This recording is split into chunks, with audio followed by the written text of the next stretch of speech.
everyone see my screen okay? Yes. Okay, fabulous. So 3 minutes and counting. We make real what matters, and we're uniquely positioned in the world to deliver on that promise. We're a community of about 385,000 people in more than 190 countries. We are an unbelievably diverse organisation. We're in healthcare, mobility, energy, digitalisation, infrastructure. There is something for everyone at Siemens, and our workforce reflects that diversity. We're all working together to make the world a better place. Whether it's fast-tracking a test for coronavirus to help the world navigate this current situation we're in, or innovating technology to decarbonise the world's energy production, at Siemens, you make a difference to the world, no matter what job you do and no matter who you are. Because it's our people who make all this and more possible, people who think differently and people who live in, experience and understand the society that we serve, people like you. And creating reasons and opportunities for you to join us, to grow, develop and thrive, that's important. In fact, I would suggest it's one of the most important things we do as a company.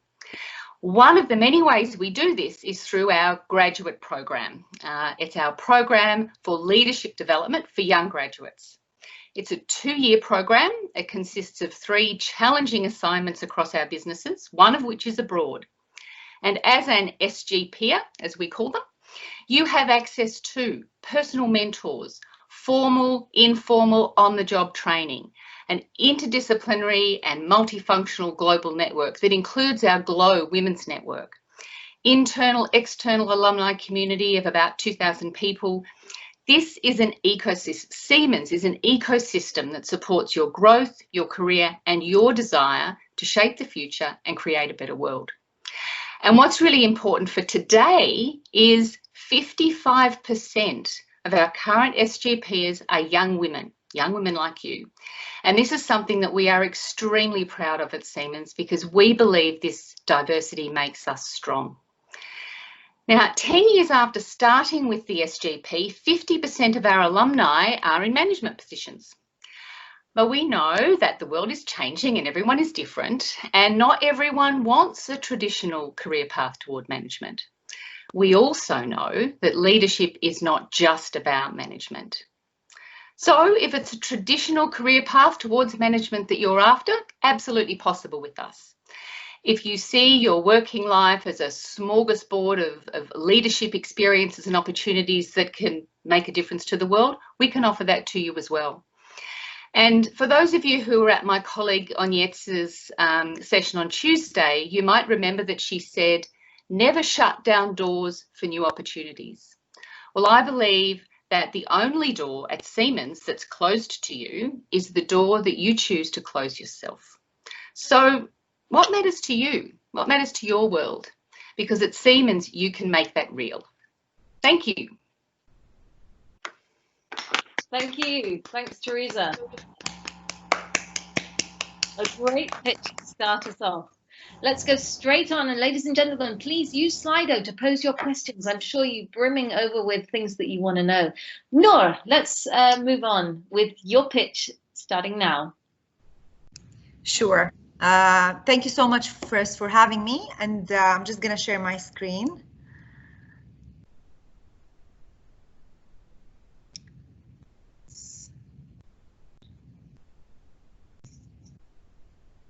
Do you have it? It's at the bottom, at the middle, there's a share. Yeah. You got it?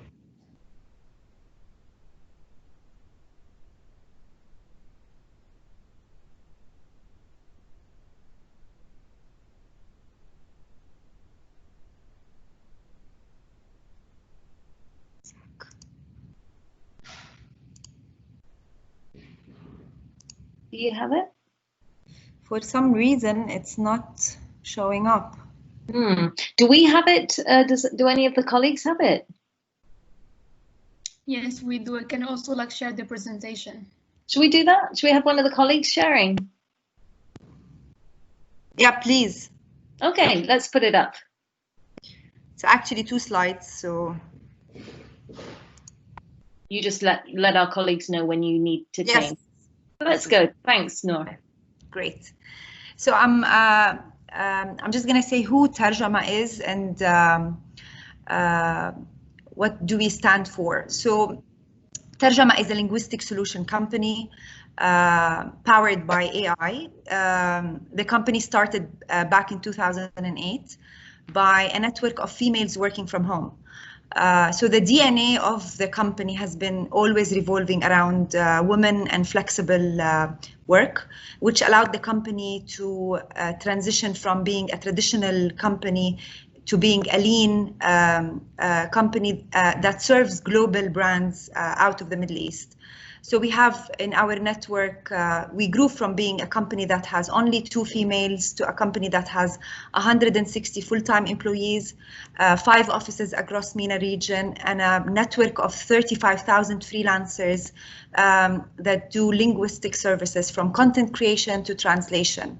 Our AI team, we're lucky to have actually in a very tough domain, 50% females building our machine learning and AI. So the company today services customers with speed, delivery, basically, and quality, the same as price. So technically, how it works, if I can just move to the next slide to just show you how the no, the next one actually, yeah, this one. So how does the software works for this company, or how do we service our customers in a seamless manner? We receive the work from different customers. We service almost 600 recurring clients and over like 3,000 customers that are ad hoc to the platform. We receive the work on the digital platform. We build internally all the tools. So sorry, I think. Sorry, could everyone else please mute there? Could you please mute? Nour, could you please mute your phone?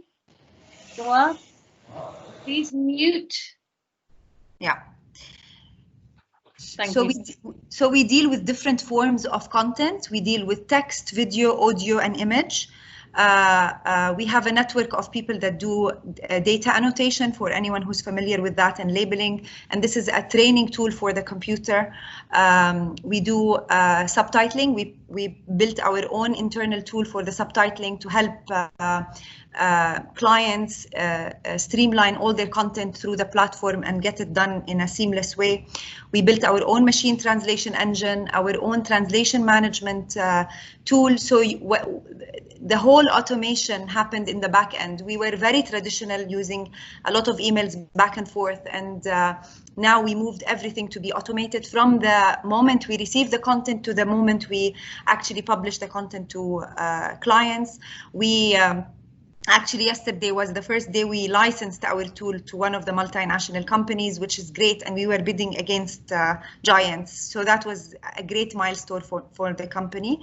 In Tarjama, we believe that empowering women is so important. I actually don't really like the word empowering. I like just giving opportunity, because women are powerful. Most of the females that work in our organization, whether mothers or single women, want the amount of flexibility that we offer. We actually allow anyone to work from home if they want, or work from the office, which attracted a lot of great talent. When we were looking in the early days to recruit females, it was the most difficult thing, is how do you find the right talent? And we discovered a lot of females with MBA, with PhDs sitting at home, and offering the flexibility made us actually attract wealth of talent that are actually supporting our tools. So we can't rely on technology alone without having our great human intervention and basically making it more polished, specifically in Arabic language, which we all know it's a very difficult language. So this is in a nutshell who we are. Thank you. Wonderful. Thank you so much. And there are lots of questions coming in as well. That's why I'd like to cut you off here, and then we can go to people's questions. Wonderful. Anwar, if you'd like to give your pitch, please, for 3 minutes. Thank you. Thank you. So yes, my brand is called Bougroug. It's a Scandinavian-Moroccan genderless fashion, leather, and lifestyle label. It's all handmade in Morocco by super skilled craftspeople. And we source all our materials locally. We use leathers from the food industry. We use leftover fabrics from bigger productions. We are stocked in shops in Morocco and Norway and through some global e-commerce concept stores. So my brand is about representing a new and changing Morocco, and we do that through impeccable craftsmanship, storytelling, and contemporary product. Our goal is to support the artisans through respectful and decent wages, as well as engaging them in the design process. Their century-old know-how is not just limited to the making, because they also have super good skills that fundamentally elevate our product from a nice bag to an iconic piece of craft. Our craftspeople are actually the reason that we are the brand we are today, and we stand forever grateful to their commitment. So our core values are very important to us, and through them we want to change the, the perception of Morocco. We want to engage the young generation to believe in themselves and to use the resources available to them in their local areas to reach their dreams. So using what you have to get where you want to go. We want to break the boundaries that limit the youth, and loudly and proudly we tackle issues regarding gender, sexuality, race, ethnicity, equality, and diversity. We scout all our talents for our content creation and strive to support our community as much as we can. In our model casting, we want to represent uniqueness and diversity in terms of color, shapes, personalities, and we do that via powerful imagery and relatable stories. All our faces are scouted directly from Instagram. Working in the MENA region, like we talk about that today, we try to incorporate more and more women into our business. But due to the religious and gender-based limitations, we have to be flexible. So we found a couple of ways of working around these obstacles. One of them is letting women work from home so that they can take care of their families or do what they want to do. But it's really important that we offer flexibility. In the MENA region, that's crucial to work, to have more women in the business. It's very important for us that our company represents diversity all the way from the ones that make the product to the people that front our vision and our story. So lastly, we've just launched a mentorship program where we help young fashion creatives from all over the globe to access the fashion industry, which is quite difficult to enter, it's quite elitist. So what we do is that we offer free career development strategies. And until now, we've mentored people from Morocco, Norway, South Africa, Sudan, Austria, Switzerland, and more. So a huge demographic, and a lot of people were very interested in this immediately, and also press were quite interested in this. So this was very important for us to take this time and become a more social enterprise, giving back and doing something that's not profitable for us, but that could help our community. So our big goal is to bring young talents from the MENA region and the rest of Africa to the surface. And maybe through this mentorship program and our content creation, we give the confidence to our young community that always supports us to do this. We believe super strongly in the power of giving back, the power of belonging, and also the power of community. So our mantra is we connect our community through craftsmanship, and that's really what we do. We really try to use an ancient craft to build a modern Morocco. So that was it. That was fantastic. Thank you as well, Anwar. Thank you.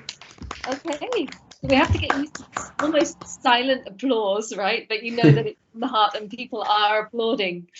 Okay, so thank you so much. You've inspired a lot of questions, and I would really like to have this conversation as a hot seat. So no answers longer than 60 seconds. And what I think is also really cool is if you don't agree with any of your co-panelists, then you can give your response as well, even if the question is not directed to you. If you agree, then that's fine. You don't need to say, I agree. But if you don't agree, we need to know why.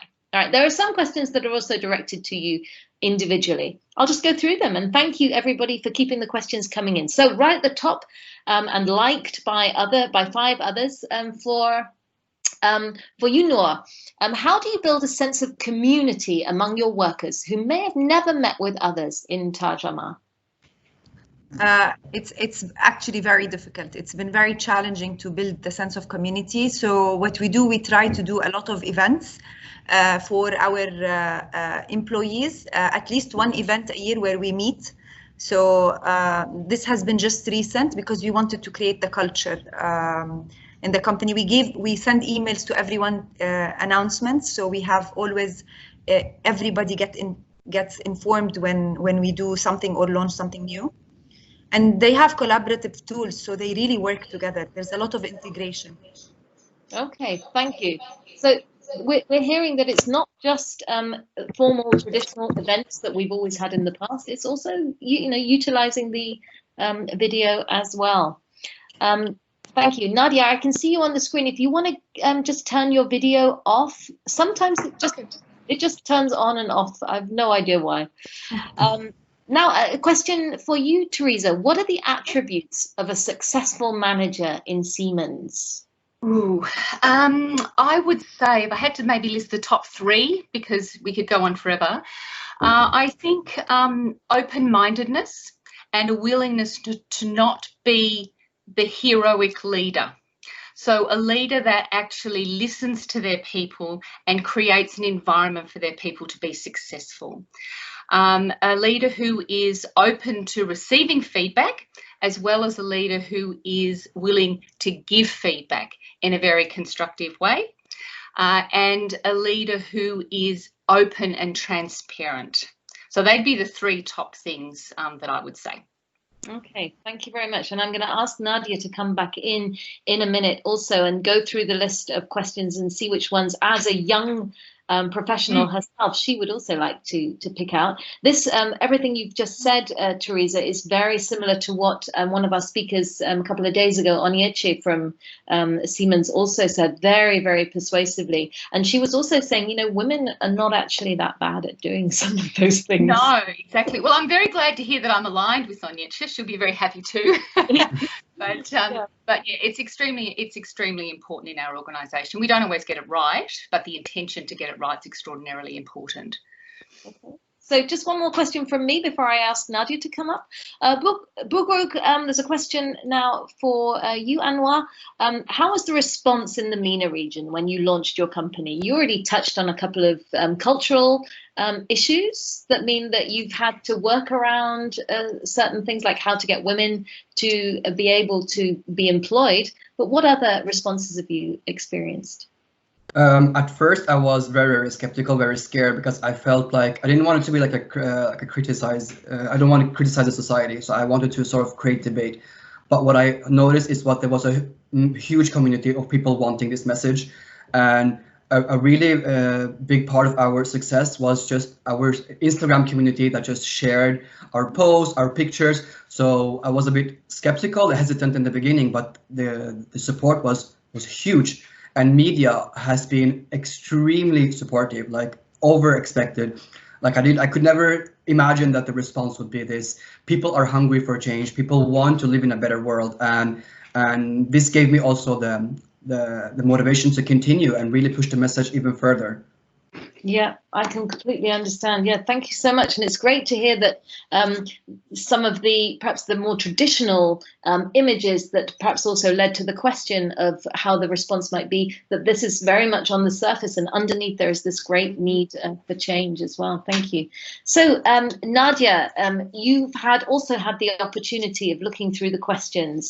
Nadia Abu Mahfouz is a young professional from Atletique, the premier boutique in Jordan for fashionable activewear. So Nadia, which questions would you like to ask our panelists? First, I would like to ask Teresa from Siemens, please. Yes. What tools do you use to know what the intern aspirations are, like the interns you employ? Sure. You know? Yeah, so as I mentioned, the interns or the graduates in our graduate program have a personal mentor. So when you join, you're allocated a person who goes with you on your journey. And so through talking to them, they get to understand what you want, what's important to you, and can also advise you about, well, if this is what you want, these are the kinds of things that we need to be thinking about for you.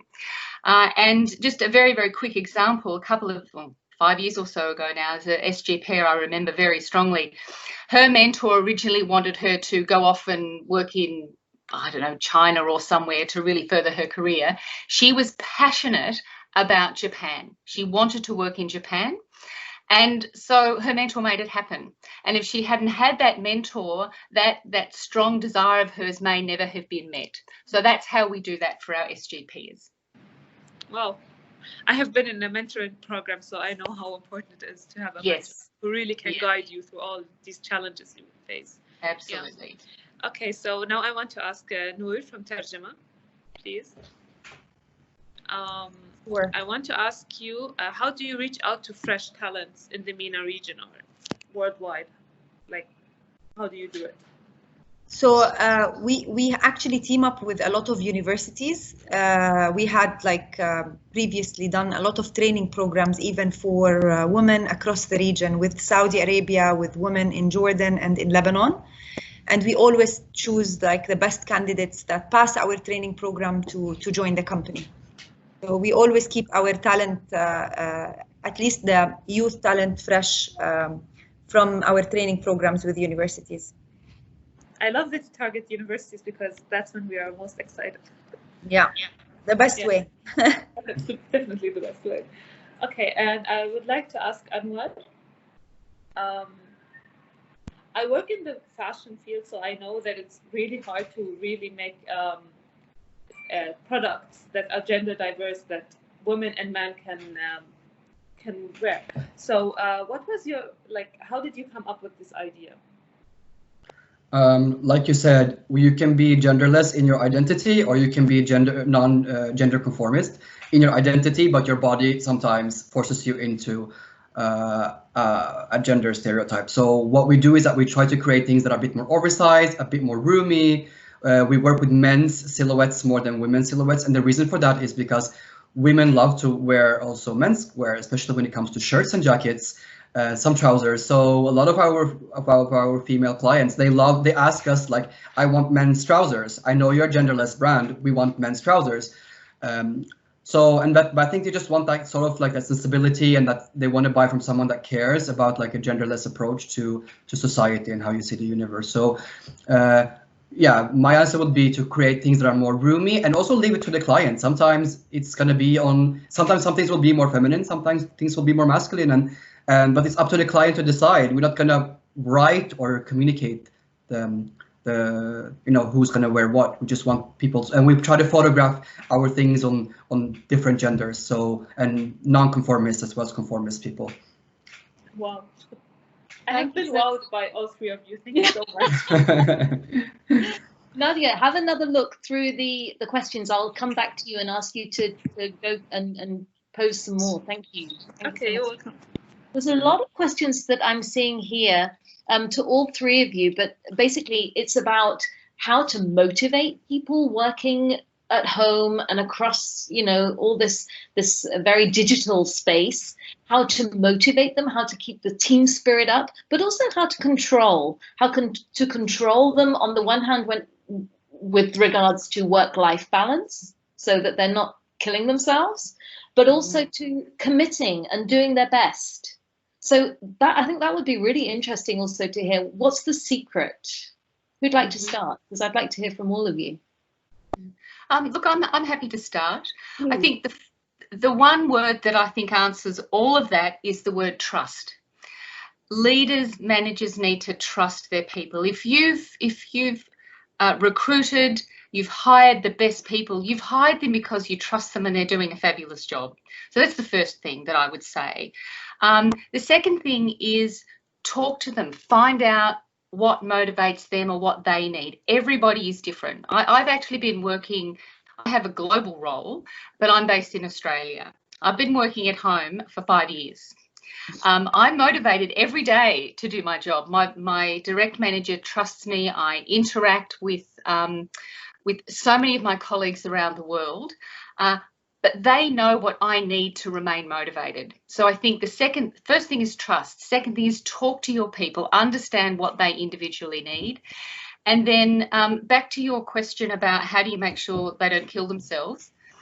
Lead by example. As I said before, this idea of a heroic leader always being available for their people, I get that, but it unconsciously can send a message to your people that you expect them to be doing that as well. So find the balance. Put boundaries around your own engagement with the company, lead by example so that they will do the same. So they'd be my 3 responses to that question. Thank you. Anwar, what do you say? I agree a lot with what Teresa just said. I think that trust is really, really important. I think giving people ownership in what we do, so especially difficult for us because since I'm the creative director, there's a certain, there's a certain style, there's a certain language that we have to stay within, but people feel they are creative, and also the artisans, they are creative people. They are all designers. Eventually, we do different roles, but we're all designers and creators. So really making people feel that they're part of the creation. I think this is super important, and not just be that kind of manager that just takes over and that just controls. Sometimes that's necessary, but I think leave space for ownership for your team. We work a lot with freelancers, so it's even more important that they're part of the whole process. Like, I can't just come with a sketch and make this. It has to be ideas, and then they tell me. And 99% of the times, I think I know what I want, but I don't actually know what I want. They know what I want, and they improve whatever I wanted initially. So everything you see on our web shop, actually, I had the initial idea. I thought I wanted it like this way, but then they made it even better. So, and this way, I feel that they stay motivated, they stay committed. Yeah, thank you. Nour, people, one of our questions is also with regard to the work-life balance and I guess the security, social security of your freelancers. It's a huge responsibility. It is. It is. So we have a hybrid model where we have 50%, maybe a bit less from our network of full-timers, where they actually work from home but have like annual vacations, social security, and health insurance, which been in the company for a long period of time. So we've been around for 12 years. So we actually offer both models. And when I talk to freelancers in general, most of freelancers want to be freelancers by choice. So even when you offer them a full-time job, they'll tell you, no, we're okay with lack of stability in income over our freedom. So we want to be free as long as you always supply us with work. So when you continuously give them income, it gives them this sense of flexibility and stability. But again, most of freelancers actually have a job. So a lot of these freelancers are working full-time as well. Some of them are choosing it by choice. They want to be free, and a lot of other people are already in jobs, and this is an extra income for them. There is always a continuous debate, global, I would say, more than in the region, on having unions for freelancers, advocating for some health insurance. So what we created is we created a platform for freelancers just 2 years ago. And all the freelancers technically sit on it. And we're negotiating deals with banks and health insurance companies on their behalf. The issue is when you have really a lot of freelancers, you can actually dictate or let's say negotiate better deals. So what we're trying to do is we want to reach to a critical mass where we come to banks and health insurance companies and tell them what we can do is we can pull slips for these people on how many jobs they've done over a period of time. So you give them credit cards or basically benefits as health insurance as well. So these are things that are on the table, and we actually are aware of them, and we negotiate them always. So I hope something will come up soon. That's really interesting, isn't it? Because we're talking about let's provide security, let's provide protection, but let's not smother the people in their need for freedom, in their creativity. This is a different generation. They have different priorities. Definitely. Nadia, have you picked up any questions that you'd like to pass on? Come back and join us. You're muted.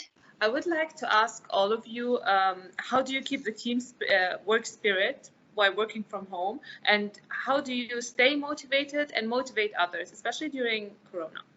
Perhaps we can stick to the second half of that question, because I think you've been very clear on how you motivate others, also with the trust and by providing the support. But how do you stay motivated? You are entrepreneurs, and entrepreneurs.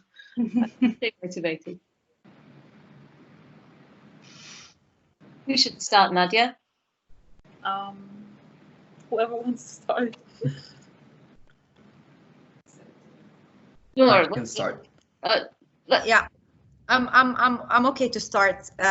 So it's been actually, of course, very weird times since March. What I've done is I committed a workout session with the team on Zoom, and I got a trainer to actually train us.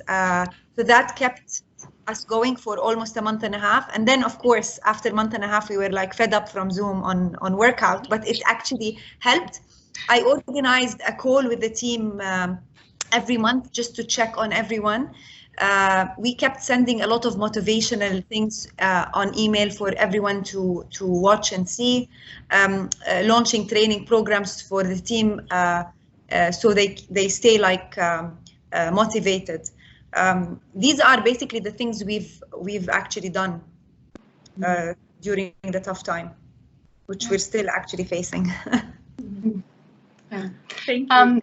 So I'll go next. The question of how am I staying motivated?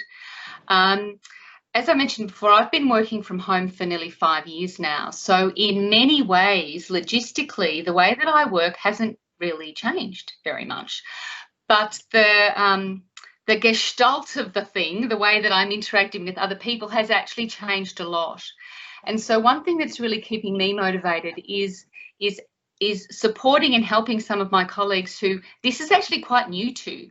They've never had to work from home before. And you know, I feel motivated when I'm helping and supporting other people, and there's fabulous opportunities to do that as we go through this crisis. And I think people, as you mentioned, Nour, just getting people online, having after work drinks on Zoom, and these kinds of things are very important. The other thing I have noticed very much is, it seems strange, but because we're all in our own different rooms now, and well, not me, but you know, my colleagues in Europe, they're not in the same room anymore, we know each other better because we see without makeup and with our hair all wet and the dog running through and the cat jumping on the keyboard and the kids in the background. We're getting to actually know people better, which is kind of surprising, but a lovely unexpected feature of this crisis, and that motivates me as well. Thank you. So for me, it's been very difficult because since I work with product, the technology is not always it's very difficult to incorporate that. I need to go there, see the product, touch the fabrics, touch the materials, talk with them, see the making. So what I've decided to do is to put the production on hold and then focus on something else, then focus on the press and focus on the mentorship program, which was really to sit down and talk with people, young people that maybe wanted to follow a certain career path. Maybe I'd done something similar, I could help them, maybe I haven't, maybe I could just guide them. So it was really about just doing the things I would love to do when I couldn't do them, working full time with production and running around and, you know, talking to artisans and which takes a lot of time. So really that's really been for me how I stay motivated in this. And then also, like Nour said, working out, like this is crucial. Every morning, power workout, at least 1 hour. Otherwise, my whole day goes down to nothing. Thank you. Thanks, Nadia. Great question. And Anwar, just to follow up on that, in a nutshell, how do you join this mentoring, someone says? I can send you, okay, I'm writing in the chat now, the Instagram, and then there's an email address there, and you can just write me an email and explain to me, very important that you explain to me why you want to do this mentoring and how you can benefit from it, because it's very difficult, because I'm not some guru, I'm just 29, I don't know, but if you tell me what you want, I can help you maybe get there. So this has been very important. The people that we've had the most successful with have been people that know exactly what they want and that knows how I can get them there. So it's just a dialogue, and maybe I will share like a tips or trick or maybe some industry information because I worked a couple of years in fashion. So don't expect like super clear answers. It's a dialogue, and I'm really happy to have that dialogue with people that know it. Oh, what an offer. just to wrap up, I've got a question. I picked out 3 questions, one for each of you. And obviously, we're going to give you these questions afterwards. Then you also have some feedback, you know, for yourselves on what it is that this group is interested in. Let me start. I'll start with you, Anwar, because we're talking. How are women incorporated in the product development process? Is it something that you look at specifically in your genderless approach, or how would you involve women? Yes, because when I started working in Morocco, it was only men. All the artisans were men, and especially the ones that front the companies were men. There was only one place where there was a couple, where there was a woman and a man. And that was very challenging. And I'm going to be very frank and say that because when I work with men, I feel like there's less honesty. When I work with women, I think women in Morocco, they are more committed to their work. Like they would never leave something that's not perfect. So for me, it was like two reasons to get this. First of all, the whole equality, because I'm just used in Norway, we have 50-50, it's by law. So for me, it was already incorporated in the way I work, that if not 50% of the companies or the product development comes from women, then it's not good enough. But also with time, I noticed that the product was much, much better. And there was better communication. But the challenge is really the religious and the gender, the limitations. They don't want to engage with me because I'm a man. They don't feel they want to work from home. So they don't want to. Some of the artisans I haven't even met. I just talk to them on WhatsApp and I have to deliver things to people. So it's very difficult, but it's the world we live in today. So it's just a constant way of trying to find ways, listen, understand, not expect too much, give them what they want. And with time, maybe we will see a change. Yeah, thank you. Thank you so much. Nour, a lot of people seem to want to come and work for you because they're asking, which languages do I need to have? Do you hire for skill or aptitude? Do you need specific qualifications? What is it you're actually looking in? And perhaps you can think, you know, what's your message for Gen Z in working for you or an entrepreneur similar? So for us, if it's in the language space, we're looking for people that are competent in any language, because we actually service 50+ languages for our customers. I wouldn't say there is a perfect language combination that someone should focus on. I think all languages are in demand in general until basically machine takes over. And even if machine takes over, there's always space for post-editing and enhancements. And there are some texts can never be translated by machine alone until now. So I would definitely focus on Arabic and Mandarin, maybe because there is a lot of demand, English and Mandarin, because there's a lot of demand in that space. Attributes and skills is competency in the language. We are not looking for anyone who, we actually hire a lot of people that are not technically linguists by education. They are subject matter experts. For example, if we're looking in finance or legal, and we look at people that are competent in the language itself, not necessarily in education. Okay. That's a lot of aptitude there, and rather than formal qualifications. Fantastic. And so we've already got Anwar's link in the chat. If you want to add anything, ladies, or also to the chat to attract these wonderful people on the call, feel free. Because also, Teresa, your question, people are saying, how can you join the leadership program? Is it global? Is it open to everyone? And I'd also like you to please answer that question with an answer to how you have attracted 55% of your leadership team group being women. Yeah, okay. So the SGP currently operates in 15 different countries. Don't ask me to list them all because I always get it wrong, but it operates around the world. The way that you can join the SGP is you apply. So pop on our website and I will get into the chat and I'll give you the website address. Tells you all about the SGP and how to apply. The process is, you know, interviews, assessment centres, and if you're chosen, then we match you up, is probably the easiest way to put it, with one of our businesses that has a need for a graduate. So that's how that works. And the number of people that we take in is aligned with the number of people that the businesses need. So we don't have a fixed number. If the business need people, we bring them in. So that's how to join. How have we managed to get 55% of our current SGP as women? Focus, dedication, commitment, and basically there are a lot of fabulous women out there. For us, gender diversity is really diversity in the way that people think and feel and act and behave, and gender is one of those aspects of diversity, and it's an aspect that we focus very, very heavily on. We've been focusing specifically in the Siemens graduate program for a long time, and that's why, you know, we're really proud. 55% is impressive. We think it's impressive, and it's all done from a meritocracy perspective. We certainly don't select women because they're women. We select them because they're fabulous, and there is just as many fabulous women out there as men. And I think we work very hard to help women see that we are a company that values diversity. We attract them to apply, and when they apply, they're just as good as anybody else. In fact, they're better, 55%. Thank you. Okay, and that should be give confidence to a lot of the women who are in this call as well, which was 3 days ago we asked, what is it that we need as Gen Z in order, particularly female Gen Z, and it was confidence was right up there at the top. So I think the three of you have given us a huge amount of confidence as well to perhaps break a little bit free and do things differently, as the three of you have been doing. Just a final wrap-up question for the three of you. You have the opportunity of doing an internship with one of your fellow panelists. Who is it going to be? And one quick reason why.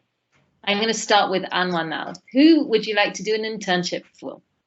I think because in Morocco we have this huge language dispute, like we talk like so many different languages, and it's like a systematic way of like we are sort of made not to communicate with each other. So I would like to do an internship with Nour, because I think like maybe we can come up with some amazing ideas on how to solve this problem. Mm-hmm. Thank you. Well, I actually would love that, because we're working with some clients on your Darji accent. So Teresa, oh really? Yeah. Okay, yeah, cool. Yes, I mean I always talk about this. We have to find a way, because we don't have an official language in Morocco, either French or Arabic. Yeah. So once we get our official language, the economy will boom and we will have confidence again. So let's keep in touch. Absolutely. Okay, Nour, who do you want to do an internship with?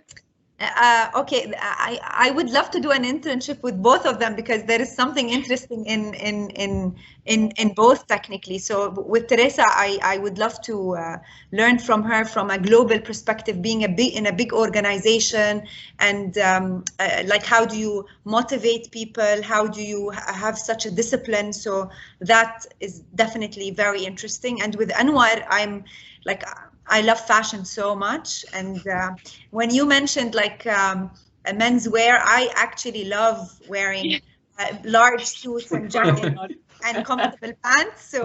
So that would be awesome, just to learn on the design perspective. How do designers think? And so yeah, it's very exciting.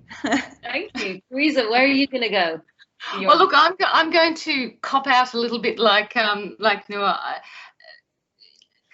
Listening to you guys talk about such an entrepreneurial approach to business, changing the world in a very different way to how Siemens changes the world, and in a small organisation, both are really inspiring for me. You know, it's one thing to be able to change the world when you're a behemoth like us, but to change the world with such a small commitment. Well, it's not a small, it's a big commitment, but a small organisation, that is really inspiring for me. So I would hedge my bets. If I had to choose, I'm a language pedant, so I'd go the language option as well. Great, thank you so much. And I think what the three of you have shown is that there's no stopping. So we're always learning, we're always out there trying to say, how can I change the world in a little bit of a different way? Thank you so much, ladies and gentlemen. A round of applause for our wonderful panelists. Thank you so much. Ladies and gentlemen, we're just starting to wrap up. It's right at the end of the episode, and I would just like to invite you back to Slido because we would love to hear your takeaways. So if perhaps just one more minute of your time, if you could answer the question, what are your takeaways from this episode? What have you learned? What is it that you would like to perhaps implement, perhaps do differently? I'll share my screen and we can see what's coming in. And as we do that, Nour, Bougroug, if you would like to just put your microphone and your video on, and you can, as organizer of this episode, you can just perhaps also help me read through these and give me your takeaways. Yes, that definitely. I think they have been great takeaways. We wanted to provide inspiration through this session to all the participants, especially in these difficult times. And we want some tips for resilience, and I think we've heard it today. I loved the element of trust, agility of businesses, and also community and employee engagement and self-motivation. I think these are the highlights of this era, I would say. And I hope that the participants found inspiration in all of what the presenters had to talk about. Thank you very much. I still can't see the Slido. So yeah, how to be always motivated. I think this is key. What do you think, Natasha? Yeah, can other people see the Slido wall? Can you see it coming through? I'm seeing lots and lots of takeaways from everybody. The ecosystem part as well, because we are working in a very complex world, as we now see. It's all interdependent, and it's important for businesses to immerse in this ecosystem and help create it. Yeah. I found this very, very inspirational. Thank you very much, everyone. Thank you, Nour, Teresa, and Anwar, for joining in from all different parts of the world. Yeah. And thank you, Nour, for organizing, and thank you, Nadia, for choosing such great questions. A round of applause for Nadia as well. Thank you. And thanks to Katya and Rita, my colleagues, who helped immensely in organizing this session as well. Thank you, Natasha, for the excellent moderation. Oh, you're very welcome. And ladies and gentlemen, we will be moving forward in this fantastic series of really proving to the world that when women work, economies win, with spin-off number 3 this afternoon, winning hearts and minds of the young generation. And our 3 speakers certainly did that today. So bye-bye, everyone. Bye.